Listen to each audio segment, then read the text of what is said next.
to hold him down as he became very violent when he woke up there and I was not around. He got very out of control. But got to appreciate that. Okay. Normally I'm not like that. And in this case, you had given me very, very precise directions. Yes. And this was our first date. Yes. That under no circumstances was I to let you out of my sight. Yes. None at all. None. Yeah. You didn't make any exceptions for interdimensional portals to Lemuria. No, we didn't.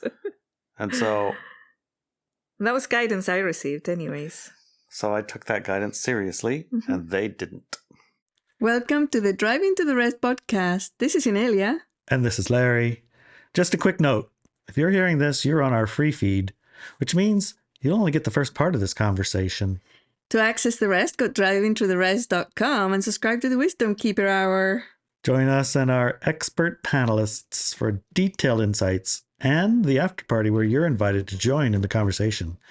Head over to drivingtotherez.com and become a subscriber.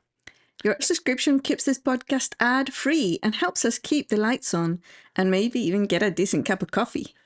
More importantly, it connects you with a community of passionate wisdom keepers like yourself. So if you're ready to go deeper, join us at drivingtotherest.com and support the journey.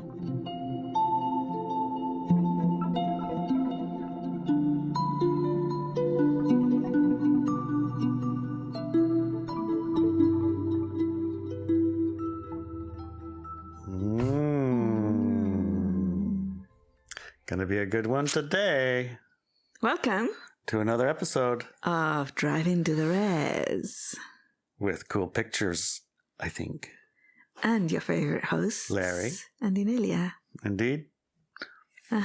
Indeed. It's been an interesting morning. Yes. Yes, it has. I was contemplating and thinking and searching. Remember, this morning you asked me, what year was it, honey? What year was it? What year was it? That we went to Lemuria. That we went to Lemuria. I mean, who says that in the morning? I guess you're married to the right girl. Indeed. Honey, do you remember the date when we went to Lemuria? What year was it? Let me look. And then I got... So I have some photographs. I'll check them out. I'm going to look at my pictures. And you know, I probably... You know I have a lot of pictures, right? You do. Yeah. I have thousands and millions of thousands of them. And so that was quite a journey. And I sent you a bunch of happy pictures of us smiling in various places that weren't Lemuria. Right. Until I found the ones where... the portal. We were. Yes. Yeah. Funnily enough, you didn't take any when you were inside Lemuria. You just took some before we went. And if I could talk to myself back then, and I mean, you were very triggered. I was. I guess I should have taken pictures of them anyway for mugshots. Because you saw them as criminals. They weren't listening. They were not listening. No, they have their protocol and they're following it. Yes. Which I suppose, has a purpose, but at the same time, it's kind of what gets you in a little bit of trouble is dogmatic, stuck on a purpose or a thing, and you can't see outside of it. Inflexibility, right? Yeah. When that went south, they came to me for help, and it's like I was busy testing their foods and things. Is what's going on? Well, let's go back to the beginning. Give it the beginning. Let's yes. talk about this. Okay, so I'm going to read a little bit. Wait. In case you didn't know, this is something you can read on Substack, honey. Yes, I know. This part that we're going to be reading and talking about is published on Substack too. That's our newsletter. That's our newsletter, right? You can get them every week. Go to Substack and subscribe to our newsletter. Substack and subscribe to... all you got to do is go to Substack and type in search Inelia Benz, and it'll take you right there. Yeah. Right. Doesn't cost you anything, nope. But you can definitely support it. There is a button to say, hey, I would like to support this. Yeah. Thank you for doing it. Yeah, you can. You can do. You are encouraged to. Yes, encouraged to do it.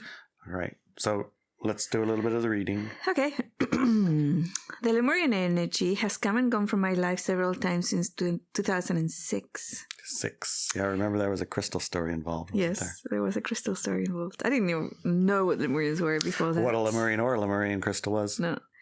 But this article is about a physical visit Larry and I had with the Lemurians, and I'm sharing it in preparation for our June 2023 class, Lemurian Reconnection.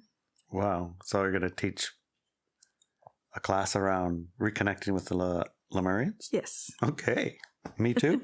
Yes. Oh, yeah. Well, I do have quite a big experience with that, honestly. Yes, you do have some good, some bad, some all which ways. This isn't my only visit to Lemuria. You're most certainly not gonna be giving away your authority. Not this time, Well, you didn't then either. I didn't that time either. The first time I did. Well, I didn't. I claimed it back. Yes, you did. I was on a guided excursion. It turned out the guide wasn't a very good guide. Anyway. Okay, then. Okay, back in 2014, Larry and I went to Lemuria with 2 Spanish ladies. Yes. The place we entered Lemuria was at Monastery Santa Maria de Montserrat, a magnificent monastery at the edge of a majestic mountains located about 45 kilometers or 28 miles northwest of Barcelona, Spain. Right. We had held an event in Barcelona at the time and also planned a visit to the well-known Lemurian portal in Montserrat.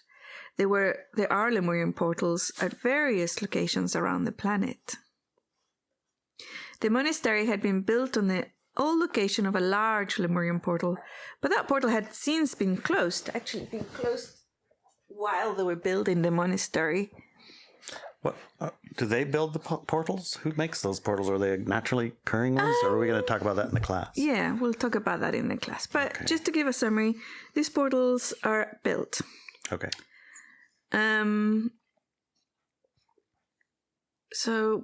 They've been closed, and smaller portals are still in place in various locations on the mountains around the monastery. Some are reached quite easily to reach, and some of them not so easy to reach, especially in a hot day. Yeah, especially in a hot day. That place was fairly dry, warm. Mm-hmm. Except on the portal itself. Except for the portal itself. It was freezing cold, sort of like our house this morning. The monastery had been built in... I read that bit already. Yeah. The monastery itself was an example of the typical divine energy leeching system, technology that is used to absorb the individual's awe and inspiration felt from being exposed to the larger-than-life energy of sacred spots, churches, abbeys, cathedrals, monasteries, and convents are all built upon. So, nothing new to write home about that part of the visit. They put their monasteries and their churches and abbeys and things on sacred spots. They do, yes. Yeah. Well, they're not stupid. No, they're not stupid at all. I had visited the portal in 2012 with Daniela and a portal keeper we met at the monastery who just happened to be there that day and had confirmed the location of the most accessible portal. So I knew where the portal was and was able to take us there in 2014. Yep, I remember. Yeah, that one was a really nice visit too. Yeah. In 2012 because it was really fast. We were on our way to the airport with Daniela, actually, in a group of individuals. And as we went in to get some water, a kind of snacks, I think, in the cafe, this lady either recognized us or one of our guides that were with us recognized her, something anyways. But she said usually her and her husband didn't go that day, but that day they felt compelled to go. Felt called, so to speak. Yeah. And she said they don't give away the location. And I said, it's okay, you don't need to, I'll take you to it. And she laughed. And I grabbed her by the arm and we walked up that mountain. And really quickly, because the, airplane, airport, trip, whatever, Yep. So anyways, we went up there nearly at a run. And then I stopped at the portal and said, here it is. And she's like, her eyes were wide and says, oh my gosh, how did you know? Yes, it is here. Uh-huh. And they were portal keepers. Most portals do have a keeper, actually, around the planet. Anyways, that was 2012. Okay, so back to 2014. Right. Larry, the ladies, and I left the monastery courtyard and followed the well-trodden, nicely built path up the mountains where I had found the portal 2 years earlier. We had to walk quite some distance before arriving at the portal. It was literally on the path, and there were pillars and seats on the edge of the path on that spot. I'm going to show a little picture of it here. If you see the video or in the article, it's going to be the photograph there. We sat down, Larry, myself, and the two ladies, and closed our eyes. I scanned the portal and knocked to see if there was anyone there and could we have a visit. I received the message that there was no one there to open it, but there were people on the way to meet us and come back in a while. I don't exactly remember how long we had to wait. Do you remember? It was a good half hour or so. Yeah? Okay. Yeah, because we continued up. We did. We had a really long walk up the mountain. We continued up the mountain and enjoyed the views, the company, and interesting conversation. At the allotted time, we returned and sat down on the stone seats on the edge of the path and closed our eyes. After we sat there for a while, there was a massive crack sound, like a giant boulder had just crashed on the path beside us. We opened our eyes, confused because there was no boulder, no evidence whatsoever that anything physical had just occurred. What followed was a typical experience many people have when traveling to Lemuria. Yeah, I remember that crack. It was so immensely loud. It was like lightning had struck the ground right next to us. Yeah, it was Earth big, moving. Big. It was big. Unmistakable. Yeah. Most people that were walking past, they didn't even pause, but there was two sets of groups of people, a couple and a group of people who actually stopped and were looking around, and one of them was like crouched down, like, it's like, is there a rock coming or what? Yeah. It so felt like that. Yeah. And we looked at them and they looked at us, and we kind of all, we don't know. I don't know, but it sure was loud. Yeah. Right. Yeah. The two ladies had laid down on the stone benches and were fast asleep. So they woke up from sleep. Larry rubbed his eyes and saw a young couple walking past us on the path. He got very mad at them because, in his words, she was hundreds of years old and he was super young. He said, "What is she doing with him? She's much too old for him." They actually looked like a regular, normal couple, no obvious age difference, really. I know, I just don't know where that came from. I remember at the time, I was like, what? She shouldn't be with him. She's much too old. You were even going to follow her and tell her about it. Her off too, yes. And that's so. I mean, I'm not. You're not. I like might that. have those. No, I don't even have those thoughts. You don't. No. It's not something that I do. No, and you don't pursue. Sure. I certainly don't follow tell them couples off, and tell them off. You're too old for him. You get away from that boy. Yes. I looked at Larry's arms. They were now bruised. He had hand marks, bruises near his wrists. Yeah, I remember they were like 3 or 4 fingers and the thumb on the other side. And the thumb on the other side. Yeah. So it's like holding really. I can't make my arm go that way. No. Like that. Yes. He had bruises near his wrist. I checked his legs and the same marks were visible near his feet. His phone, which was disconnected to all networks, had the time as 11 p.m., but it was only 4 p.m. in reality. The phone then converted to the right time when he took it off airplane mode, which he had turned on when we arrived to save battery usage for use of the camera and clock. It had worked perfectly before and after that incident. Yet while disconnected from the network, it had measured 7 hours more time passing than the actual time was. When I say actual time, the time where we were, when we sat down. Yes. I remember I looked at that and I was like, 11. I swear we got here after lunch, which was at noon. How did we how did time go backwards? But it was PM. Yeah, I said, no, look, Larry, it says 11 p.m. Blink. And I turned off an airplane and went blink to 4. It's like, what's it, 4 o'clock? Yeah. Oh my gosh. Yeah, that never happens. Never seen that. No, never seen that. Since either. Like before or after. I think they figured that trick out. What? That if somebody has their phone on airplane mode, it keeps track of the time without adjusting. Adjusting back? Yeah. Okay. Well, I don't know if they figured it out or not. And who would have figured it out anyway? I'm talking about, like, we put our devices on airplane all the time. Right. And they never register 7 extra hours. No. They never do that. Well, once in a while when we go into UFOs or something. But no, I've never seen it. Have you? No. You haven't, you liar. You're just trying to make mystery.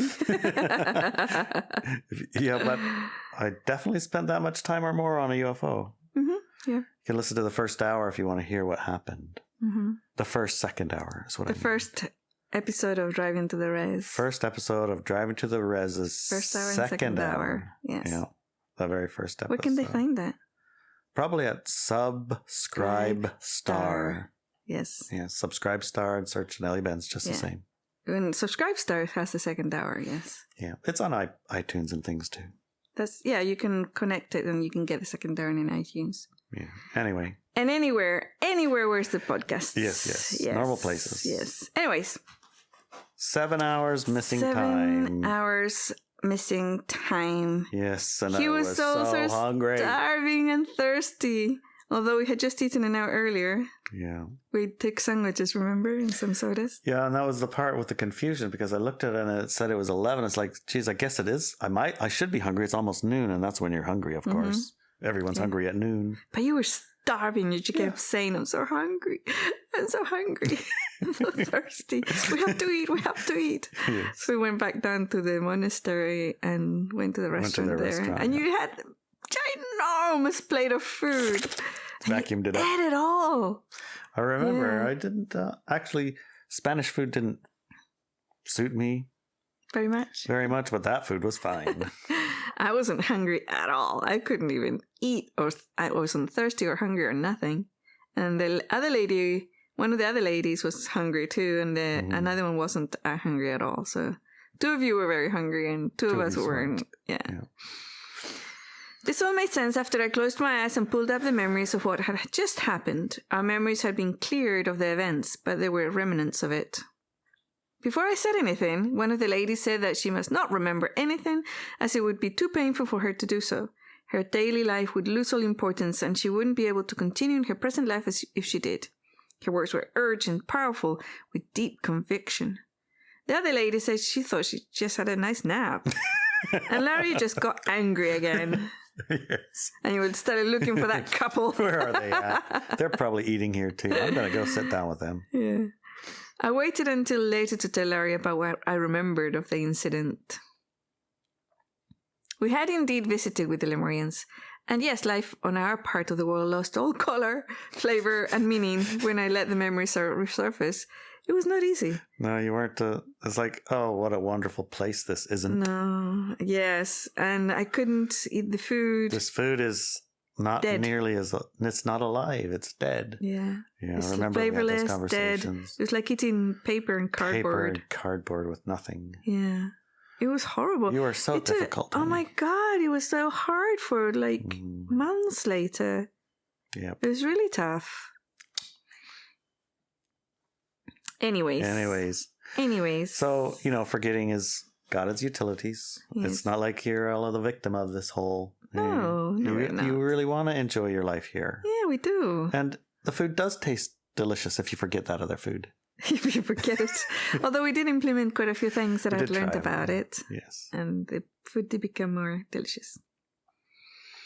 So,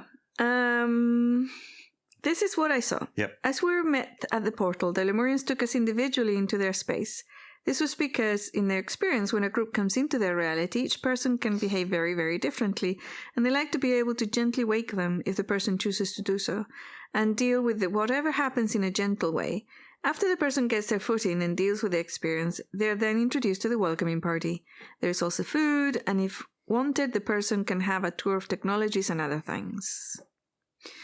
The bruises on Larry's arms and legs had happened because they had to hold him down, as he became very violent when he woke up there and I was not around. He got very out of control. But got to appreciate that. Okay. Normally I'm not like that. And in this case, you had given me very, very precise directions. Yes. And this was our first date. Yes. That under no circumstances was I to let you out of my sight. Yes. None at all. None. Yeah. You didn't make any exceptions for interdimensional portals to Lemuria. No, we didn't. And so... That was guidance I received anyways. So I took that guidance seriously, and they didn't. Yes. Well, they got to take it seriously. They did. Shall we tell them what happened? Well, let's have Ilya and Adelina ask. Okay, in the second hour. It's a good question to ask in the second hour, yes. Yeah, it's really fun. All right. One of the ladies had indeed stayed in the welcoming room and simply slept through the whole experience. Yes. She had a really nice nap. Yeah, she really had a good nap. The other lady, the one who says she did not want to remember, spent the time exploring, chatting, and eating the delicious and colorful food. Life-filled food they had prepared for us. When I reported our visit at a public level back then, many people asked me about their technology, did they have free energy, stuff like that. Yeah. But those type of things were not in my mind to ask at the time. I was more interested in their cooking, their fabrics and their clothes, and also their makeup. I was interested in their social discourse, how they communicated, why they had split from us, and how they managed society, their lifespans, health, family structure, cities, and such. That's a long list of things you were Yeah. interested in. Oh, yeah. And the Lemurians are back in my awareness now, and I and I are giving a class about them, which will include an exercise for us to reestablish our high-frequency links to them. Yes, we have been cleaning and sitting and visiting our own Lemurian portal Yes. in the last week and cleaning and giving it regular attention. Mm-hmm. So maybe it's time Time for what, honey? to reconnect with the Lemurians. Yes. You know, like I said in the article, my connection with them has come and gone since 2006. And I've spoken about that one quite a few times. I'd never heard about Lemurians before. Right. The first time I heard about Lemurians wasn't much different a time. Well, it was later than 2006, more like 2010 or 11 or something. Okay. And I was like, the word didn't mean anything to me. Right. I was like, What? what is a Lemurian? What do they look like? Who are they? Where are they from? I had no idea whatsoever. Right. And for some reason or other, I was on a 1-year-long mission to go meet the Lemurians with my Qigong group. Okay. Before 2012. Right. So 2011-ish. Yeah. And I'd spent a whole year going to Qigong to learn how to do whatever the Qigongers were supposed to do Mm-hmm. in order to go to Lemuria and meet up with the Lemurians in Shasta. Yeah. And the whole time, they never said any words about who the heck a Lemurian was. Oh. I didn't even know there was a Lemurian. And then when I started to investigate, again, for some reason, and it might be my memory or something, but even though I'm aware there is a ton of writing about Lemurians, this and that and the other thing, I have still yet not found or accessed anything that said, this is Lemurians, what they look like and how they talk and what they're from and all that other stuff. I have zero recollections. I have a faint idea that maybe they're like these light beings with it's like sparklies and like a 10-foot tall fairy or something, but that doesn't seem right. No, it's not right. No, they're just people. Yeah, and that's the thing, is the things that I could read present them in that kind of a fashion, like there's something like that, Giving away their authority and their superior like them beings. grandiose and things like that, right? Yeah, I've seen that too. And none of it sticked. I had, I think, a hard time reading that stuff, even though I was curious as like why I'm going here to meet these people. Who are these people? Yeah. But I wasn't able to find what felt like true data about them. So could you give a brief, like 2-minute description of what a Lemurian even is? Lemurians are humans. All Lemurians are humans. Mm-hmm. So I'm human. Yeah. They're a me? Well, there's a slight difference. Okay. So when the Earth human population decided to join the light-dark paradigm experience. What was it before it decided to join? It's a natural light. Just normal natural light? Yes. Okay. Yeah, just light. Is that where the lambs lay down with lions thing came from? Possibly. Possibly. It's that's metaphorical. It's not actual, right? Right. But in essence, there weren't predators and prey. And not in the human collective, no. Right. And the legends we have in the Macaws, like at some point in life, something obviously changed. And a Thunderbird came to teach you how to eat because you didn't even know what was food. You had to eat. Yeah. So probably somewhere those things are like linked into some of that shifting. Yeah. Because before then, you really didn't need a Thunderbird to go catch you a whale so that you wouldn't die. Right. And eat it. Right. Okay. Yeah. So Lemurian is a person like us. Yes. From before that split? Yeah. Who chose not to have the light-dark experience on our planet. So they're not a different timeline. They're on our timeline. They're on resembles our timeline. Being at a different timeline. No, it's more like a different country not like a different timeline. Well, the conception of the planet is the part that causes you to stumble on this. It's like you're not, I mean you, Mm-hmm. but the general conception of the planet is a hard surface ball in empty space. floating in empty space. Yes. At 10,000 million miles an hour. Quite fast, of course. That is physically that what you see is what it is. Okay, but you don't see that, do you? You don't see a ball in space. Well, I'm not in space, am I? No.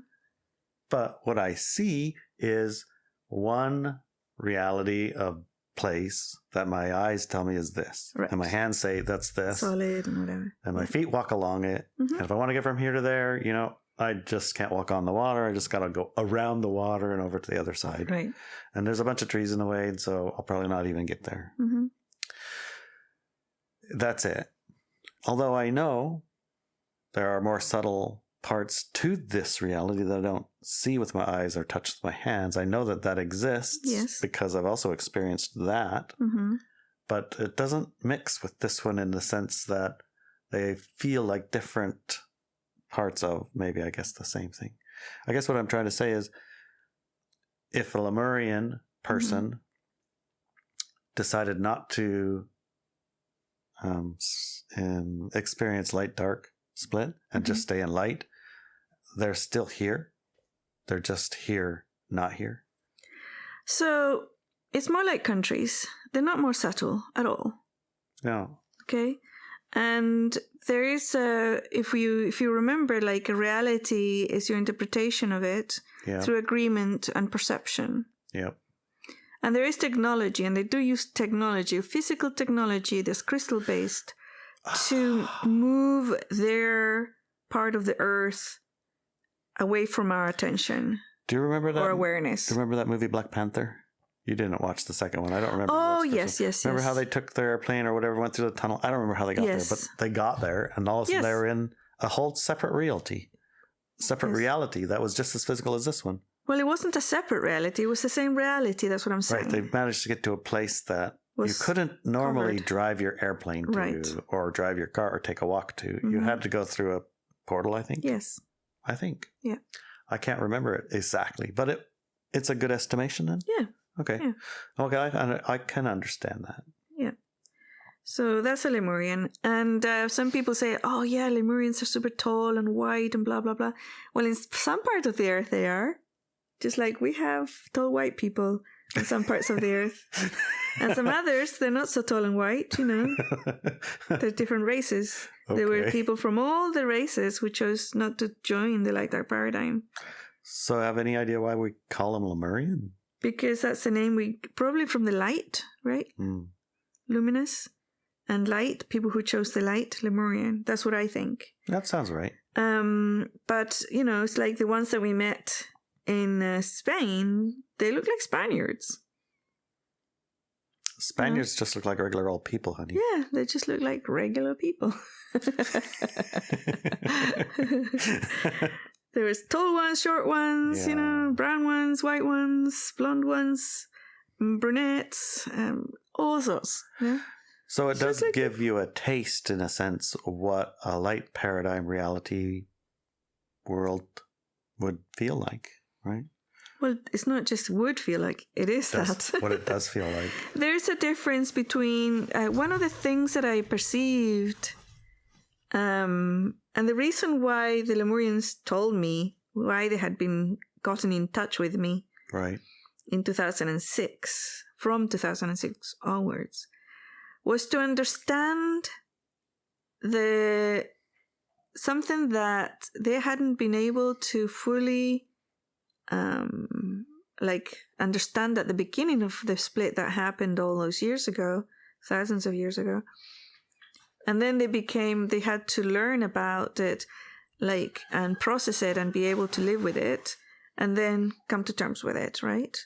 Understand it. And that energy was the heartbreak of the split. Mm. Yeah. It was so intense. The heartbreak was so intense that they nearly didn't make it. They nearly... And gave a lot up of them and said, forget it, I'm going there. Yeah, and a lot of them did. They said, forget it, I'm going back. I'm going to have that light experience because I just cannot deal with this split. Right? So they wanted us to have that comprehension. They wanted us to understand that that's going to happen, that is happening, and we're all experiencing that. In this time, the split is much more gentle. It's taking like several generations, and that, what is that, like 90 years or more? 60 to 70. 60, 70, something like that. 60 years, yeah. And we chose as a human collective to do it in a gentle way because we don't want to have that massive, sudden heartbreak. Yeah. And they tried to express it to me and explain it to me. And then I learned that why is because when I first experienced this split in 2011, it was so painful. I mean, you know, it's like it felt like at a physical level had been like my body had been ripped in two. If you can imagine how painful that is, that's how energetically it felt and emotionally it felt to me. And it took me out for weeks in 2011. But with their help, I was able to understand it and get past it. Right? So, and now I just understand it, right? So, that was one of the reasons why they got in touch. But if you think about the split right now and the process and the things that we're going through, people who are listening to the second hour, they've chosen to go back to the natural light paradigm that we're naturally part of. Well, words like humane, words like, you know, inspiration and growth, exploration. Those are high frequency words that we all relate to. And they've been waiting for us. The Lemurians have been waiting for us because that's what we're actually going back to that. That which we were. That which we were, yes. And they still are. Yeah. Yeah. Okay. Well, it's a bit confusing, so hopefully Ilya and Adelina can ask some really great questions that starts to unravel some of the tangly bits about it. Mm-hmm. Because it's sort of clear, but it's also sort of not clear. And we're also having the class. The class is going to help a lot. Yeah. I have a feeling. Yeah. And the classes will have an exercise of reconnection. Okay, that's good. So, yeah, look forward to that. Okay. Well. A funny thing. Yes, tell me about it. When we were it. writing about this morning, what happened in the house? Like I said when we started, it's freezing in here. Look, I'm wearing a sweatshirt. It's the middle of summer. Yes. It got really, really cold. I just wanted to point that out because one of the signs of a portal opening is that really, really change in temperature. It's cold. It's about 20 degrees difference or something like that. No, imagine standing next to minus 50. Oh my gosh. It's not minus 50 in here, but you feel like you're standing right next to minus 50 degrees. Mm-hmm. So it's not something chilled. you miss. Yeah, it's you not can't like not notice it's not very subtle. And the crack noises when a portal actually opens, those are not subtle either. You cannot miss them. You definitely know it. Even if you forget where you went, you know you went. Yes, you know you went. You know something happened. So those are good clues. Those are good clues. And change in temperature. It gets colder. The crack, often a missing time if you have some way of measuring time that it didn't get, I guess, changed back with or wiggled with, right? Then if you can't remember anything, there are ways to recover your memories. Yes, there are ways, yeah. Things like hypnotic regressions, which I know until I had experienced one, I had an idea of what it was. That is wholly, totally different than what it is. Right. I just got to tell you. Yeah. Imagine sitting back, relaxing for a little while, and then talking about being guided to recall what it is that you know and being able to say it and not really, it's like your mouth is talking it. You know it's true. It's what you're saying, what you're remembering, and you're wondering, where in the heck did this memory come from? This is interesting. And yeah, we did do that. And then we went to Celestic. And so if you have a good guide who isn't going to give you the answers or, whatever, like implant suggestions of this is what, but can ask questions that let you discover the answers that you have. Mm-hmm. Yeah, you can get those answers. Yes. Yeah. So I recommend finding a good good memory guide, I guess. Mm-hmm. And if you're curious about how one sounds, like I said, you can check out our first episode of the second hour. Yep. And it is a recording of my own regression. Yeah. Yep. Pretty cool. Pretty cool stuff. Good stuff. We'll see you at the second hour. Yeah, in a few seconds. In a few seconds. All right. Bye, honey. Join us for the rest of this conversation at driveintotheres.com. And when you go to driveintotheres.com and you join in the rest of the show, rest of the second hour, you also get to join in the after party. 9:00 on Fridays, we all get together, including you. I got specific guidance. We got guidance. We did. Yeah. It's very From specific. who? I don't know who. It was from Guy her and the mouth. Human Collective. From Guy and the Human Collective. To under no circumstances split up. Yes. Stay connected in the same place, in the same room, in the same We could see each other. vicinity where you can see each other. And the very first thing the Lemurians did when they when we went through the portal, or however you say it, is separated us. Yes.